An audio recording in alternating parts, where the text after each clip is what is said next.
Welcome back to COM 3693, Interpersonal Health Communication.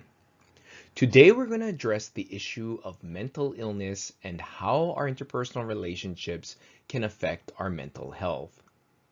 In today's video, I hope to answer the question of what interpersonal factors affect mental health and in turn whether mental illness can affect our interpersonal relationships. In this lesson, we're going to talk about the prevalence of mental health issues in the United States and the rest of the world, the differences between psychosocial problems and mental illness, and the complex association between mental health issues and relationships. In this section, we're going to cover the diathesis stress model, the social skills vulnerability model, and how interacting with technology might affect users' mental health. Mental health disorders are a public health concern in the United States and worldwide. According to the Center for Disease Control and Prevention, more than 1 in 5 adults in the US currently live with a mental illness. Even more startling, over 1 in 5 youths aged 13 through 18 either currently have or have had a seriously debilitating mental illness. And 1 in 25 adults live with a serious mental illness such as schizophrenia, bipolar disorder, or major depression. Around the world, the prevalence estimates are roughly the same. According to the most recent statistics from the World Health Organization, 1 in 8 people, or roughly 970 million people around the world, suffer from mental disorders, with depression and general anxiety disorder being the most common. In the last decade, we have seen a 13% rise in mental health disorders and substance abuse, much of which, of course, can be attributed to the pandemic. And around 20% of the world's youth have a mental health condition. Now that you're aware of the incidence of mental health issues, it's important to make a note here about the difference between mental health problems, also referred to as psychosocial problems, and mental illness. Often these terms are used interchangeably, and there's some confusion about them because similar mental health conditions like depression and social anxiety can fall within both categories. So let's start with mental health or psychosocial problems. Mental health problems are a state, not a trait, of disrupted or maladaptive psychological well-being. By psychological well-being, I mean the mental resources afforded to social and emotional regulation. People with mental health problems tend to slight their successes and to become focused or preoccupied with their failures. People with psychosocial problems have moments of dysregulation where they find it difficult to cope with the stresses of life. Impairment in their emotional and social well-being makes it difficult for those with mental health problems to function normally, making it nearly impossible to effectively contribute to one's community. Mental illness is a little different. Mental illness refers to a wide range of clinical disorders that affect mood, thinking, and behavior. Often, mental illnesses are diagnosed by clinicians, such as clinical psychologists or psychiatrists. One of the hallmarks of a mental illness, which separates itself from mental health problems, is that they are ongoing and persistent. You wouldn't regularly be able to go into spontaneous remission without intervention. Finally, the disruption to one's normal functioning is profound for those suffering from mental illnesses. You may have been wondering to this point, what are the precipitating factors in both mental health problems and mental illnesses? As we'll learn later in this presentation, stress has a lot to do with the expression of a mental health issue.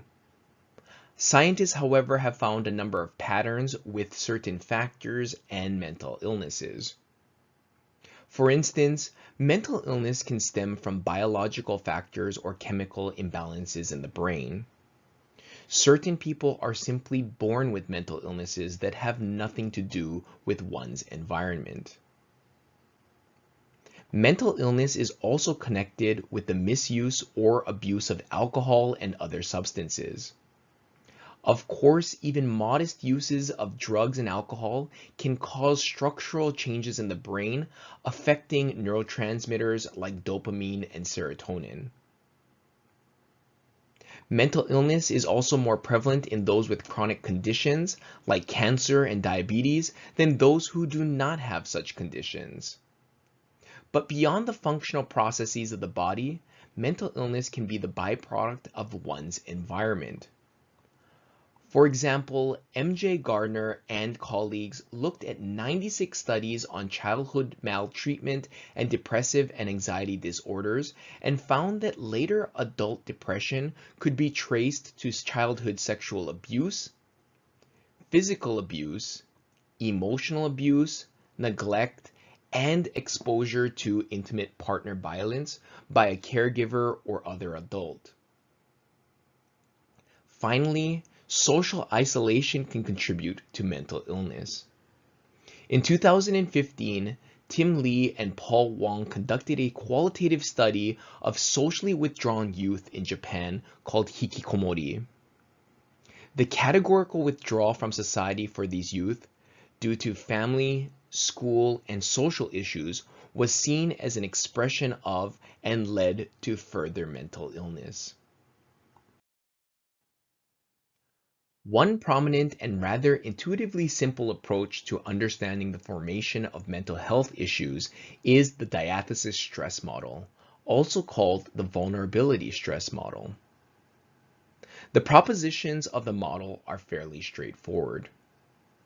Paul Meehl and other psychopathologists explain that a diathesis, or pre-existing vulnerability, in concert with stress, can make individuals especially susceptible to a mental illness. But what do these terms mean? Diathesis is defined as a vulnerability or predisposition to develop mental health issues from either one's biology or the environment in which one lives.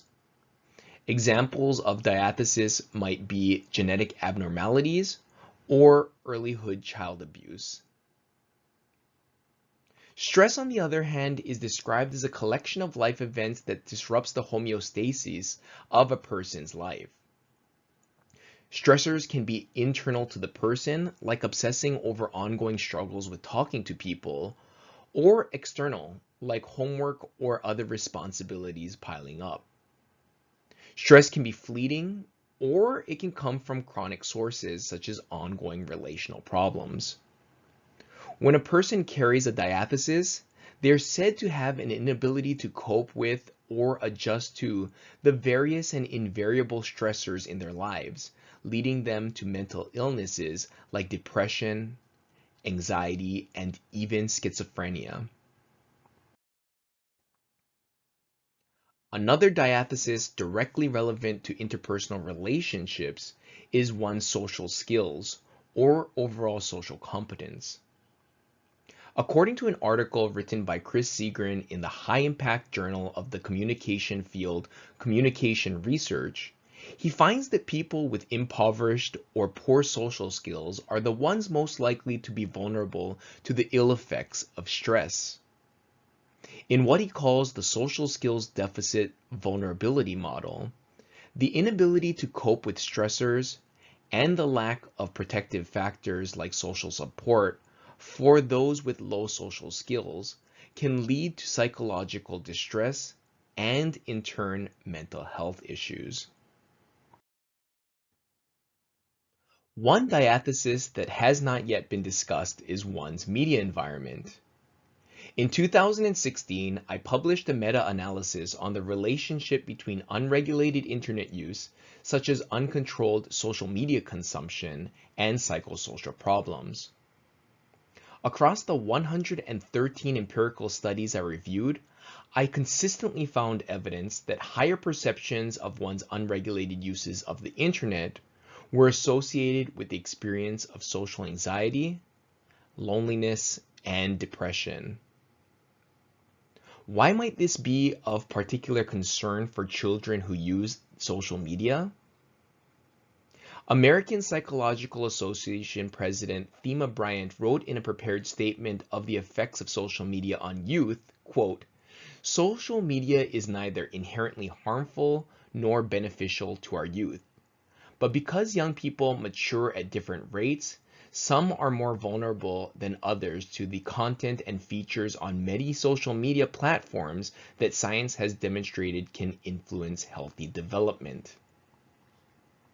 Now, you might be asking yourself how Instagram, Facebook, Snapchat, or other social media might be harmful to children and adolescents.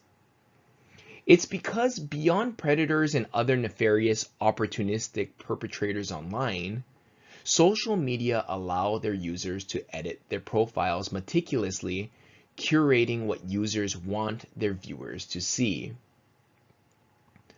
Often, a very positive image is self-presented in order to manage one's impression.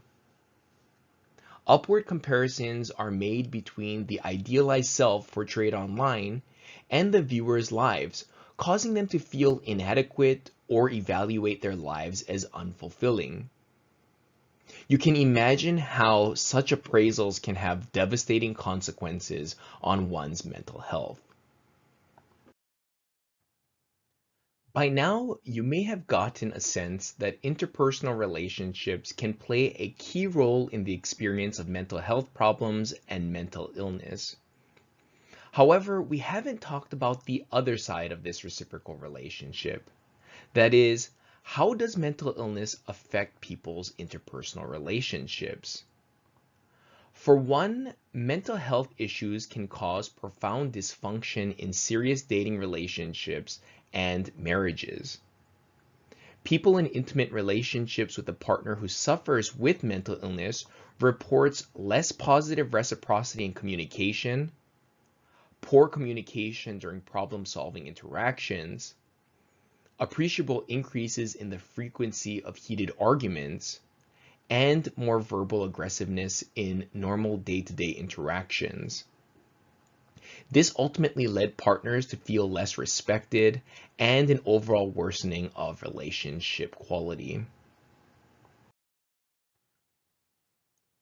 Here's one final word about the powerful cyclical relationship between mental health issues and relationships. Have you ever noticed that your mood can change quite drastically as a function of the others around you? For example, if someone is in a foul mood, you might also consciously or unconsciously adopt that foul mood as well, sometimes beyond your volitional control. We call that emotional contagion. Emotional contagion is characterized as a spread of an emotion or mood state, almost like what you'd find with a communicable disease, from one individual or a small group of individuals to others. We share common emotion and mood states because, according to Danny Horish and his associates in the article The Contagion of Psychopathology Across Different Psychiatric Disorders, a comparative theoretical analysis published in the journal Brain Sciences, we mimic our nonverbal behavior to develop congruence with the people around us. They suggested that emotional contagion is the reason why depressive symptoms seem to correlate between spouses, but also that emotional contagion can be used to explain instances where post-traumatic stress disorder, obsessive compulsive disorder, and psychosis can all leave residual effects on those around us to the extent that they're not only experienced sympathetically, but also firsthand. That's pretty much all I have for this module on mental health issues and interpersonal relationships. In this module, you learned about what mental health issues are, their prevalence, and the subtle differences in terminology. You learned about why some individuals might be more susceptible to mental illness than others, and factors that might make them more vulnerable. Finally, you learned about the influence of mental illness on relationship quality. As usual, if you have any questions, please drop them in the comments of this video or feel free to email me. Thank you for watching until the end, and I'll see you again next week.